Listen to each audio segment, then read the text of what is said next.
Rams. Doug Flutie was their head coach. Was their quarterback. Was their quarterback, rather.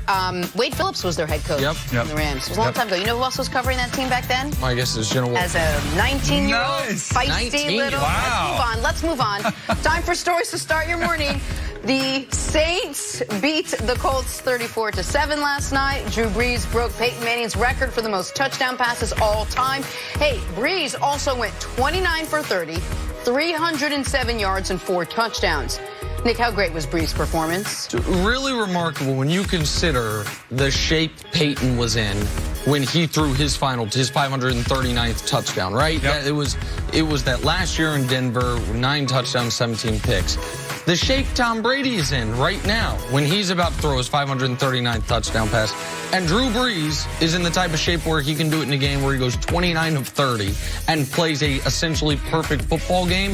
It gives you the belief that Brees could extend these records quite a bit because he's still playing at such a high level. And oh, by the way, had surgery on his hand, his throwing hand, during the season, which he came back faster than the doctors thought he could, which is obviously going to impact your accuracy, but in some sort of superhuman display of strength, he comes back and sets the record, 29 of 30. I'm telling you, there are starting quarterbacks in the NFL today that could not complete 29 of 30 versus no defense. Versus air. Versus air in practice. It is remarkable what he's doing. The only person probably not thrilled for him last night, Teddy Bridgewater, who maybe thought, hey, this could be my team. Teddy called him the GOAT. Teddy said he's the greatest of all time. That's what he thought he might hang it up after this. Teddy's going to get his opportunity. After losing to the Cardinals on Sunday, the Browns' playoff chances fell to less than 1%. And Freddie Kitchens said he didn't care about his future as head coach.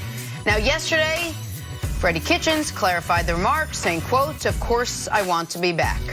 Nick, should the Browns bring Freddie Kitchens back? No, and he knows it. I mean, he'll get paid out, and I'm happy for him, and then he can go back to being what he has been in this league, which is a position coach, not even a coordinator. I don't know that he's going. Usually, if you get fired as a head coach, you can walk into a bunch of coordinator jobs. I don't know that that will happen with Freddie Kitchens. And he knows that. I think that I understand the point he was trying to make on Sunday, which is I'm focused on today and tomorrow rather than the future. But I also wouldn't be focused on the future if the future was as bleak as it is for Kitchens with his current employment. This has been an absolute disaster. I was a little bit late to the party. I was trying to give him the benefit of the doubt. Maybe you can learn on the fly, on the job training, so to speak. But it has completely come off the rails.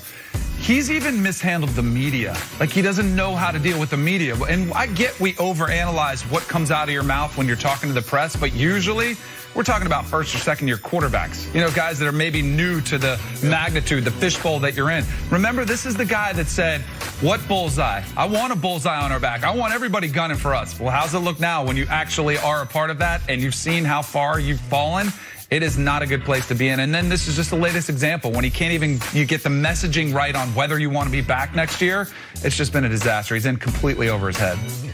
Yesterday, Seahawks wide receiver Josh Gordon was suspended indefinitely for violating NFL policies on performance-enhancing substances and substance abuse. The league has now suspended Gordon 5 different times for substance abuse. Nick, what do you make of this latest development with Josh Gordon? It's really sad for him, obviously. The NFL, to their credit, has bent, if not broken, their own rules to try to continue to give Josh Gordon chances because people seem to really like him as a person. He seems to want to get better, and this is just a demon that he cannot overcome, has not been able to. And so I believe now officially his career is over. I am anxious about where this leads for him off the field because this is someone who, if you listen to his story, for more than half his life, he's been dealing with these issues since dating back to junior high school.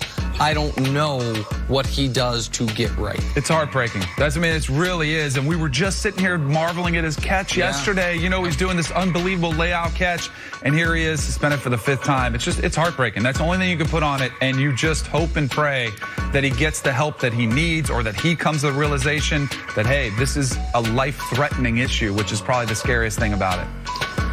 All right, the Cowboys picked up a big win Sunday over the LA Rams. It was their first win this season against a team with a winning record.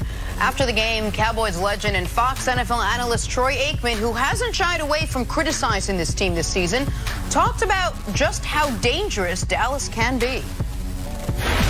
This was their best team win, and I think Dak Prescott said it best. It was a very complimentary win, and I think the takeaway from this is that what we knew coming into the season, quite honestly, if this team is playing the way that they're capable of playing, we know that they can move the football really against anybody. We know that they have the ability defensively to just smother opponents, much like they did here tonight against the Los Angeles Rams. They can play with anybody, and that's why, as bad as the season has looked at times, it's not so far-fetched to think that they can't get hot at just the right time, and anything can happen. They just got to get in first, and that game next week against the Philadelphia Eagles obviously is a big start. Just that. Just get in first, and then you should be all set. All right, Nick, do you think NFC frontrunners should be dreading the Dallas Cowboys in the playoffs? No. I'd be the opposite of that, licking my chops. I'd be excited to play them.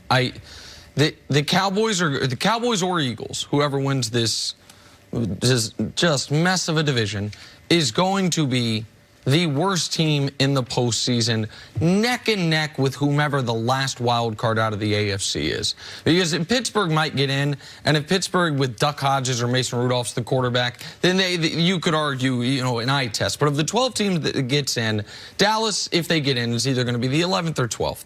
You want to play that team. You would rather have a bye if you're one of the top 4 teams in the NFC. The next best thing is going to Dallas and whooping up on this football team. I heard what Troy said, which is peaking at the right time.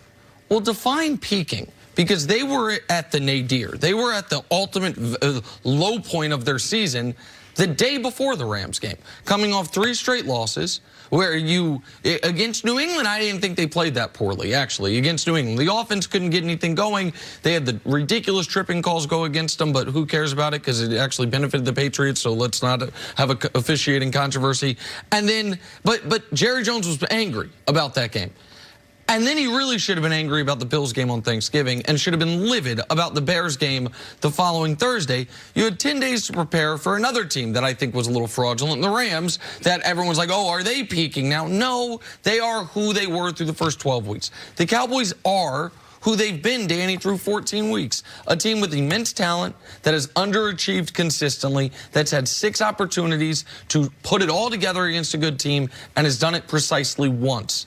In order for them to go on this run, they would have to do it again next week against Philly, and then again in the wild card weekend against either San Francisco or Seattle. It's not going to happen. You make some excellent points. But you are crazy. You're crazy. Tell me a coach that would say, we're excited about having the opportunity to stop the #1 ranked offense yards per game, the #1 ranked offense yards per play, the #2 passing offense, the 3rd best on first on 3rd downs. This offense is scary. Now, I get what you're saying, but and that's a big if they continue this momentum, and I might sound like I'm talking about both sides of my mouth because I kind of like the Eagles with the points, but if they somehow win the division and they play well these last 2 games, I guarantee you nobody wants to go to Dallas to face the type of weapons they have. They have a top-tier running back in Ezekiel Elliott. They have an MVP candidate. Remember at the beginning of the season, we were all in on Dak Prescott, who can make plays with his legs. He does present some problems. Amari Cooper is a top 5 wide receiver in the NFL as far as what the threat is to what he can do to you. That is a scary proposition. And oh, by the way, their defense is top 10 in a lot of categories. Coaches would be dreading having to go on the road to face that team. All right, so let's look at the 8 teams that we believe, let's just assume Dallas wins the division, are going to be